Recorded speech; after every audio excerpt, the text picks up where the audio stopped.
আজকের ভিডিওতে এই বইটি থেকে প্রেজেন্ট কন্টিনিউয়াস টেন্স সম্পর্কে বিস্তারিতভাবে আমরা আলোচনা শিখব। তো এই প্রেজেন্ট কন্টিনিউয়াস টেন্সের ব্যাপারে এই বইতে যেভাবে বিস্তারিতভাবে আলোচনা দেওয়া আছে সবটাই আমরা একের পর আলোচনা করব। টেন্সের উপরে এর আগে যে চ্যাপ্টারগুলো হয়ে গেছে তো তোমরা সেই ভিডিওগুলো অবশ্যই দেখে নিও, তারপর থেকে তোমাদের এই ভিডিওটা খুব কাজে লাগবে। তো তোমরা পুরোটা দেখতে থাকো। দেখো, আজকের ক্লাসটা প্রেজেন্ট কন্টিনিউয়াস টেন্স, হ্যাঁ, তো এইটা নিয়ে, ঠিক আছে। তাহলে প্রেজেন্ট কন্টিনিউয়াস টেন্স কাকে বলা হয়?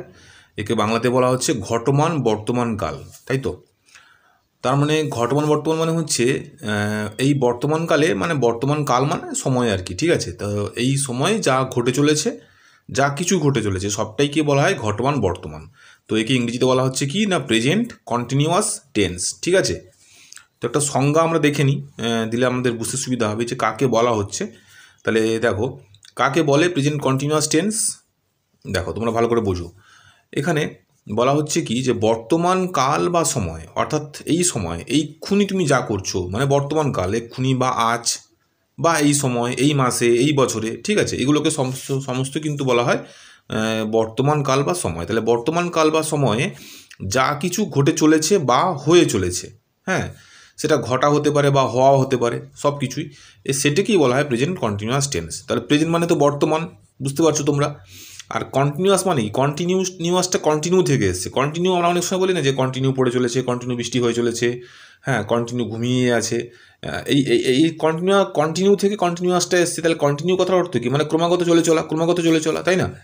তাহলে সেই কন্টিনিউয়াস টেন্স বলা হয়। আশা করি তোমরা বুঝতে পারলে যে একটা সংজ্ঞা আমরা পেলাম প্রেজেন্ট কন্টিনিউয়াস টেন্সটা কাকে বলা হয়, ঠিক আছে। আশা করি তোমরা এই ধারণাটা ক্লিয়ার হলো যে প্রেজেন্ট কন্টিনিউয়াস টেন্স কাকে বলে। এবার দেখো, এর কিছু গঠন আছে, অর্থাৎ এই টেন্সটাকে যদি আমরা কোনো লিখতে চাই কোনো বাক্যের আকারে, তাহলে আমরা কীভাবে সেই গঠনটাকে লিখব। তাহলে গঠনটা হচ্ছে এইভাবে বসবে। এই টেন্সটা যদি আমরা লিখি, তাহলে প্রথমেই লিখবো সাবজেক্ট, ঠিক আছে। আর সাবজেক্টের পরে সাবজেক্ট মানে প্লাস প্লাস দেওয়া আছে, মানে পর বসে যাবে, ঠিক আছে। তাহলে প্রথমে বসবে সাবজেক্ট, তারপরে বসবে অ্যাম কিংবা ইজ কিংবা আর। তাহলে অ্যাম, ইজ, আর এগুলোকে একত্রে বলা হয় বি ভার্ব, ঠিক আছে। তাহলে আশা করি বুঝতে পারছো যে কোনো একটা বসবে, হয় অ্যাম, না হলে ইজ, না হলে আর। তাহলে অ্যামটা বসে কোথায়? অ্যামটা বসে আইর ক্ষেত্রে, আর কোথাও কিন্তু অ্যাম বসবে না। যদি সাবজেক্ট আই থাকে তবেই কিন্তু অ্যাম বসবে, ঠিক আছে। আর যদি সাবজেক্ট যদি হি কিংবা সি থাকে, কিংবা কোনো একজনের নাম থাকে, ধরো তোমার নাম থাকছে, তাহলে সেক্ষেত্রে কিন্তু ইজ বসে যাবে, ঠিক আছে। আর যদি সাবজেক্টটা যদি একের বেশি থাকে, অর্থাৎ তারা, তোমরা ইত্যাদি, কিংবা ইউ থাকে, কিংবা উই থাকে, তাহলে উই মানে আমরা, ইউ মানে তোমরা, তাহলে সেগুলো থাকলে এখানে আর হবে, ঠিক আছে। আশা করি বুঝতে পারলে। আইয়ের ক্ষেত্রে অ্যাম, একজনের ক্ষেত্রে কিংবা হি সির ক্ষেত্রে ইজ, আর বাকিদের ক্ষেত্রে আর হবে। তাহলে সেই হিসাবে এই সাবজেক্ট অনুযায়ী কিন্তু এই বি ভার্ব বসবে, ঠিক আছে। এখানে যা থাকবে সেই অনুযায়ী এখানে বসবে, তাহলে যে কোনো একটা হবে। আশা করি বুঝতে পারলে। তারপরে বসবে ভি ওয়ান মানে হচ্ছে ভার্বের ফার্স্ট ফর্ম, ঠিক আছে। একটা তো ভার্ব তো লাগবে, ভার্ব ছাড়া তো কোনো বাক্য গঠন হতে পারে না, তাই না। তাহলে ভি ওয়ান বসবে, তার সাথে বসবে আইএনজি, একটা যোগ হয়ে যাবে, যা বসবে ভি ওয়ান মানে অর্থাৎ ভার্বের ফার্স্ট ফর্ম যা বসবে তার সঙ্গে আইএনজি যোগ হয়ে যাবে। তারপরে লাস্টে সেই সেন্টেন্সটার মধ্যে যা থাকবে সেটাকে অবজেক্ট বলা হয়, সেটা বসে যাবে, ঠিক আছে। তাহলে এই গঠন অনুযায়ী কিন্তু আমাদের প্রেজেন্ট কন্টিনিউয়াস টেন্সের যে টেন্সটা, বাক্যটা আমরা লিখবো সেই অনুযায়ী বসে যাবে, ঠিক আছে। কয়েকটা উদাহরণ দিয়ে দেখা যাক। দেখো, এই যে ভিডিওটা তোমরা এখনই দেখছো, আমরা এটাকে কিন্তু প্রেজেন্ট কন্টিনিউয়াস টেন্স বলতে পারি। কীভাবে? দেখো, আমি ইউটিউবে গ্রামার ক্লাসটি দেখছি, তাই তো। তাহলে এই দেখছি, তাহলে দেখছি মানে কি? এক্ষুনি দেখছি, তাই তো। তাহলে এই যে এক্ষুনি যে ঘটনাটা ঘটে চলেছে সেটাকেই বলা হয়, সেই সময়টাকেই বলা হয় কিন্তু প্রেজেন্ট কন্টিনিউয়াস টেন্স। তাহলে কীভাবে লিখবো? দেখো, তাহলে এই যে সেন্টেন্সটা আমরা যদি পেলাম কোনো প্যারাগ্রাফ লেখার সময়, ধরো তুমি এটা পেলে, তখন বুঝতে পারবে যে এটা প্রেজেন্ট কন্টিনিউয়াস টেন্স হয়ে গেছে। তাহলে এই অনুযায়ী আমরা এই যে গঠন আছে, এই গঠন অনুযায়ী সবগুলো বসিয়ে যাবো। দেখো, তাহলে প্রথমে গঠন কি? সাবজেক্ট। তাহলে এটার মধ্যে সাবজেক্ট কোনটা? আমি দেখছি, তাহলে আমি তো সাবজেক্ট, তাই বসে গেছে। আর একটু আগে বলেছিলাম যে এখানে যদি আই থাকে, আই পরে কী বসবে? অ্যাম বসবে, তাই দেখো অ্যাম বসে গেছে। তাহলে আই অ্যাম। আচ্ছা, এরপরে বসবে কি? ভি ওয়ান মানে কি? ভার্ব। তাহলে এখানে মধ্যে ভার্ব কোনটা? না, দেখা, তাই তো। এই দেখাটা হচ্ছে একটা ভার্ব। আর তো এখানে ইউটিউবে ভার্ব নয়, গ্রামারও ভার্ব নয়, ক্লাসও ভার্ব নয়, আমিও ভার্ব নয়, তাহলে দেখা হচ্ছে ভার্ব। তাহলে ভার্ব বসে গেল। ওয়াচ, WATCH, ওয়াচ মানে হচ্ছে দেখা, তার সঙ্গে যোগ হয়ে যাবে আইএনজি, তাই আইএনজি যোগ করে দেওয়া হয়েছে, দেখতে পাচ্ছ। তাহলে ওয়াচিং হয়ে গেল। আর বাকি হচ্ছে অবজেক্ট। তাহলে এখানে কী হলো? আই নিয়ে নিয়েছি, দেখায় নিয়ে নিলাম, তাই তো। বাকি এবারে কী হবে? ইউটিউবে গ্রামার ক্লাসটি। তাহলে আমরা এইটা লাস্টে লিখে দেবো যে গ্রামার ক্লাস অন ইউটিউব, ঠিক আছে। তাহলে এবার বুঝতে পারলে যে প্রেজেন্ট কন্টিনিউয়াস টেন্সের গঠনটা কীভাবে হলো। এবার দেখো একই উদাহরণ দেওয়া আছে, আমি একটি গল্পের বই পড়ছি, তাহলে I am reading a story book. Samir football খেলছে, তাহলে সমীর ইজ প্লেয়িং ফুটবল। দেখো সমীর লেখা আছে, সমীর হচ্ছে একজনকে বোঝাচ্ছে, তাই ইজ হয়েছে। তারপর দেখো তারা স্কুল থেকে বাড়ি ফিরছে, তাহলে তারা ইংরেজি কোনটা, দে, তাহলে দে থাকলে THEY, দে থাকলে এখানে আর হয়েছে, তাহলে দে মানে অনেকজনকে বোঝাচ্ছে, তাই আর হয়ে গেছে। তাহলে দে আর রিটার্নিং, রিটার্নিং মানে হচ্ছে ফেরা, ঠিক আছে, রিটার্ন মানে হচ্ছে ফেরা, তার সঙ্গে আইএনজি যোগ হয়ে গেছে, রিটার্নিং হয়ে গেছে। আচ্ছা, কোথায় ফিরছে না বাড়ি ফিরছে, তাহলে হোম। কোত্থেকে ফিরছে না স্কুল থেকে, ফ্রম মানে থেকে স্কুল, তাহলে দেখতে পাচ্ছ দে আর রিটার্নিং হোম ফ্রম স্কুল। আশা করি তোমরা বুঝতে পারলে যে প্রেজেন্ট কন্টিনিউয়াস টেন্সের আমরা যে শিখলাম গঠনটা, সেই গঠন অনুযায়ী কী করে আমরা ছোটো ছোটো ট্রান্সলেশনগুলো খুব সহজেই করতে পারবো। ঠিক আছে, আশা করি এই ধারণা তোমাদের ক্লিয়ার হলো। এবারে আমরা যে বই থেকেই এই গ্রামারটা শিখছি, তো সেই বই থেকে যে অ্যাফার্মেটিভ এবং নেগেটিভ দেওয়া আছে এই প্রেজেন্ট কন্টিনিউয়াস টেন্সের উপরে, সেটা আমরা এবার দেখব। চলো দেখি। দেখো এবারে এখানে দেওয়া আছে, এই যে এটা শুরু করলাম যে প্রেজেন্ট কন্টিনিউয়াস টেন্স কাকে বলা হচ্ছে সেটা এখানে দেওয়া আছে। আমি আগে যেটা দেখালাম সেটা এখানে, কিন্তু উদাহরণটা আগে দেওয়া হয়েছে, সেভাবে নিচে তার কতগুলো নোট দেওয়া হয়েছে, তোমরা দেখো ভালো করে। আমি প্রাতরাশ করছি, প্রাতরাশ মানে হচ্ছে ব্রেকফাস্ট, ঠিক আছে, তাহলে এই যে করছি, তাহলে এখানে সাবজেক্ট কোনটা, আই, তাহলে আই বসে গেছে, আইয়ের পরে অ্যাম বসে গেছে। আচ্ছা, প্রাতরাশ করা, করা মানে খাওয়া, হ্যাঁ, খাওয়া অর্থে এখানে হ্যাভিং করা হয়েছে, হ্যাভ মানেও কিন্তু খাওয়া বোঝাচ্ছে, ঠিক বোঝায়, ঠিক আছে। ইট মানে যেরকম খাওয়া বোঝায়, আবার হ্যাভ মানেও সেরকম খাওয়া বোঝায়, তাহলে হ্যাভ এইচে ভি আর তার সঙ্গে আইএনজি যোগ করে দেওয়া হয়েছে। আর মাই ব্রেকফাস্ট, তাহলে I am having my breakfast, তাহলে আমি আমার প্রাতরাশ করছি, আমি আমার প্রাতরাশ করছি, এই অর্থে হয়েছে, ঠিক আছে।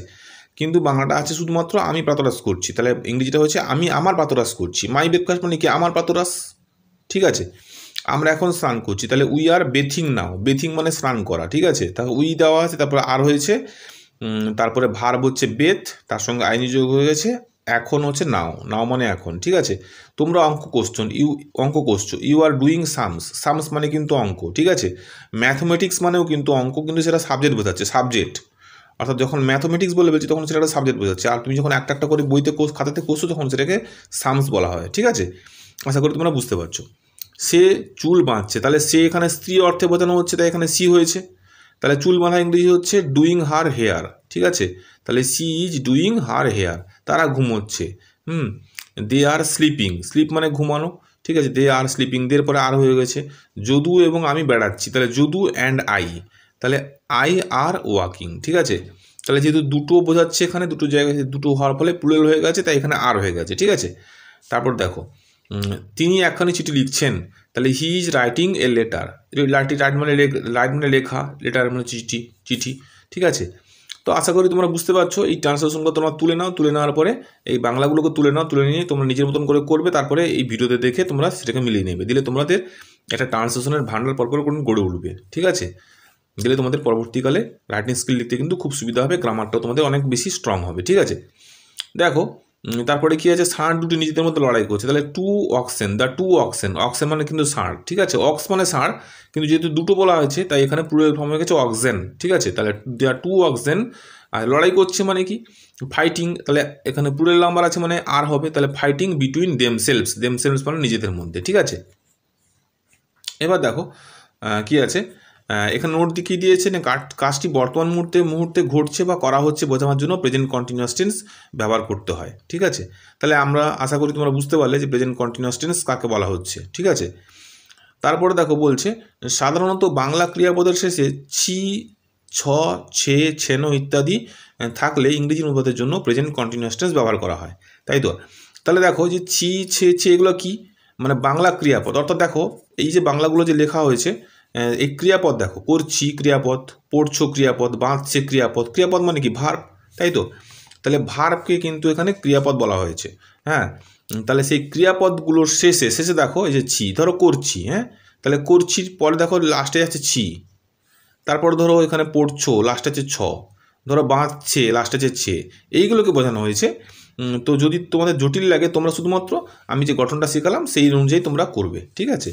অনেকে তারা হয়তো বুঝতে পারে না, আরও বিস্তারিতভাবে বোঝার জন্য বাংলা ক্রিয়াপদের শেষে ছি, ছে, ছেনো ইত্যাদি থাকলে ইংরেজি অনুবাদের জন্য প্রেজেন্ট কন্টিনিউয়াস টেন্স ব্যবহার করা হয়, ঠিক আছে। আশা করি তোমরা বুঝতে পারলে, যে বাংলাটাও বুঝিয়ে দেওয়া হলো, এই বাংলা ট্রান্সলেশন দেখে তোমরা বুঝতে পারবে আশা করা যাচ্ছে।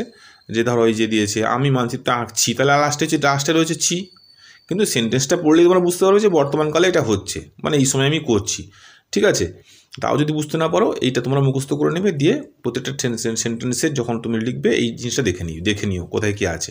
ঠিক আছে, আচ্ছা আর কি বলছে যে এই টেন্স গঠন করবার জন্য অক্সিলারি বি ভার্বের সাহায্য নিতে হয়। তাহলে অক্সিলারি বি ভার্ব কাকে বলা হয় আগেই বলা হয়েছে, তাই তো। বি ভার্ব হচ্ছে 5 প্রকার, অ্যাম, ইজ, আর, ওয়াজ, ওয়ার। কিন্তু এখানে আমাদের প্রেজেন্ট কন্টিনিউয়াস টেন্সের জন্য লাগবে কোনটা না অ্যাম, ইজ, আর, এই তিনটে লাগবে। ঠিক আছে, কারণ এই তিনটে হচ্ছে প্রেজেন্ট টেন্সের বি ভার্ব। তা আই এর সঙ্গে অ্যাম, ইউ এবং ফার্স্ট এবং থার্ড পার্সনের সঙ্গে আর, তাহলে কী হলো আই এর সঙ্গে অ্যাম বসায়, আমি আগেই বললাম। আচ্ছা এবার ইউ এবং ফার্স্ট পার্সন এবং থার্ড পার্সন প্লুরাল হলে প্লুরালের সঙ্গে আর, হি, সি, ইট বা অন্য কোনো থার্ড পার্সন সিঙ্গুলার নাম্বার বা প্রোনাউনের সঙ্গে ইজ যুক্ত হয়। ঠিক আছে, এই যে ধরো হি, সি, ইট, এই তিনটের ক্ষেত্রে কিন্তু আমাদের ইজ যুক্ত হয়। আবার ইউ এবং ফার্স্ট এবং থার্ড পার্সন প্লুরালের সঙ্গে, তাহলে ফার্স্ট পার্সনের প্লুরাল কোনটা উই। ঠিক আছে, WE, উই, এটা হচ্ছে first person plural. Third person plural হচ্ছে দে, টে সব যা আছে। ঠিক আছে, তাহলে সেগুলোর সঙ্গে আর যোগ হয়, আর ইউর সঙ্গে আর যোগ হয়। তাহলে বুঝতে পারলে ইউ এবং ফার্স্ট পার্সন এবং থার্ড পার্সন প্লুরালের সঙ্গে আর যোগ হয়, এবং হি, সি, ইটের সঙ্গে কিন্তু ইজ যোগ হয়।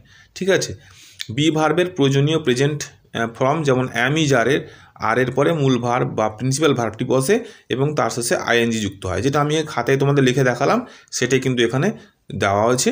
আশা করি তোমরা পুরোটাই বুঝতে পারলে বা বুঝতে পারলাম। ঠিক আছে, তো দেখো আজকে প্রেজেন্ট কন্টিনিউয়াস টেন্সের ভিডিও এই অবধি শেষ হলো। প্রেজেন্ট কন্টিনিউয়াস টেন্স কাকে বলা হচ্ছে এবং কী করে গঠন করা হচ্ছে, তার গঠনটা কী এবং সেই সম্পর্কিত ট্রান্সলেশন কীভাবে করতে হয় তোমাদেরকে আজকে এই ভিডিওর মাধ্যমে দেখানো হলো। ঠিক আছে, এরপরে এই বই থেকে কিন্তু এই যে প্রেজেন্ট কন্টিনিউয়াস টেন্সকে নিয়ে অ্যাফার্মেটিভ সেন্টেন্স, নেগেটিভ সেন্টেন্স কী করে তৈরি করতে হয় এবং ইন্টারোগেটিভ সেন্টেন্স কী করে তৈরি করতে হয় পরের ভিডিওতে থাকছে, তোমরা কিন্তু সেটা অবশ্যই দেখো। আজকের মতন এই পর্যন্তই, পরের ভিডিওতে তোমাদের সঙ্গে আবার দেখা হচ্ছে।